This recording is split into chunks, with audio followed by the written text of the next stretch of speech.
Hello সবাইকে, আসসালামু আলাইকুম। এই ভিডিওতে আমরা রেসলিং সম্পর্কে ৩ টা অজানা তথ্য জানবো, যেই প্রশ্নগুলো আমাদের সবার মাথায় একবার না একবার আসে বা যেই প্রশ্নগুলোর উত্তর আমাদের এখনো হয়তো অজানা।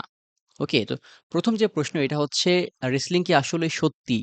আমরা যে দেখি যে টিভিতে দেখতে পাচ্ছি, ফোনে দেখতে পাচ্ছি যে ৪ কোনা রিংয়ের মধ্যে ২ জন রেসলার বা একাধিক রেসলার তারা নিজেরা মারামারি করছে, ব্যথা পাচ্ছে, একজন আরেকজনকে ইনজুরড করে দিচ্ছে, এরকম দেখাচ্ছে, তাই না? তো কথা হচ্ছে এইটা কি আসলেই সত্যি কিনা? এই প্রশ্নের উত্তর হচ্ছে আপনি চোখ দিয়ে যেটা দেখতে পাচ্ছেন এগুলো সবই সত্যি।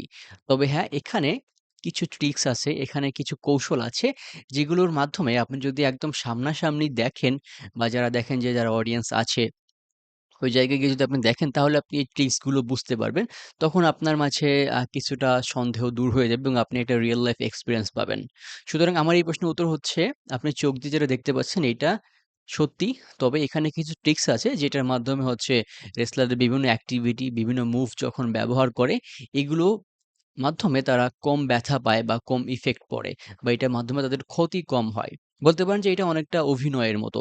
অভিনয়টা যদিও এডিট করা হয় পরবর্তীতে, ওখানে অনেক কিছু এড করা আছে। তবে এখানকার অভিনয়টা একটু রিয়াল লাইফ অভিনয়, যেটা হচ্ছে মূলত অ্যাকশনের অভিনয় আরকি।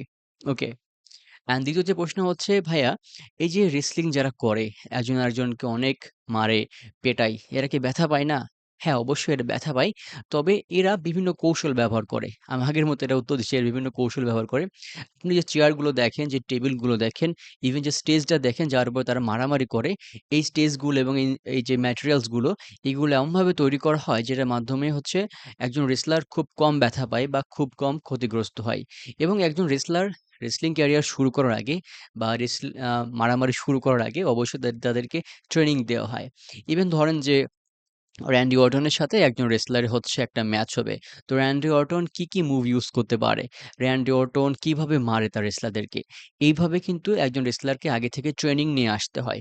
যেটার মাধ্যমে সে যখন স্টেজে র‍্যান্ডি অর্টনের সাথে মারামারি করবে, তখন যেন সে এগুলো খুব ভালোভাবে ব্যবহার করতে পারে এবং সে কোনো ভুলবশত ইনজুরড না হয়ে যায়। সুতরাং কথা হচ্ছে তারা অবশ্যই ব্যথা পায়। তবে এখানে বিভিন্ন কৌশল আছে যেগুলোর মাধ্যমে হচ্ছে তারা ব্যথাটা কম পায় বা এগুলো তারা এড়িয়ে যাওয়ার চেষ্টা করে বা এড়িয়ে যায়।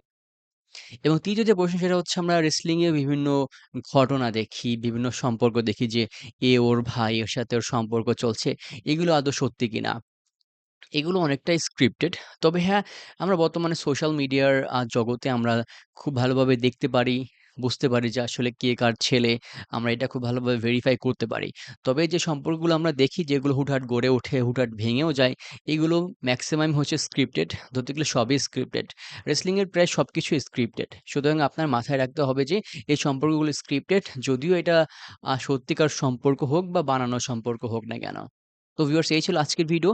আমি যদি ভিডিওর প্রশ্নগুলো সামারি করি তাহলে আগে থেকে এটা স্ক্রিপ্টেড করা থাকে যে কে কাকে কখন মারবে, কোন ম্যাচটা কে জিতবে, কে কিভাবে মারলে আপনি কিভাবে রিঅ্যাক্ট করবেন, আপনাকে এভাবে মারলে কি আপনি আবার উঠে যাবেন বা আপনি কি হাল ছেড়ে দিবেন কিনা, এগুলো আগে থেকে স্ক্রিপ্টেড করা থাকে।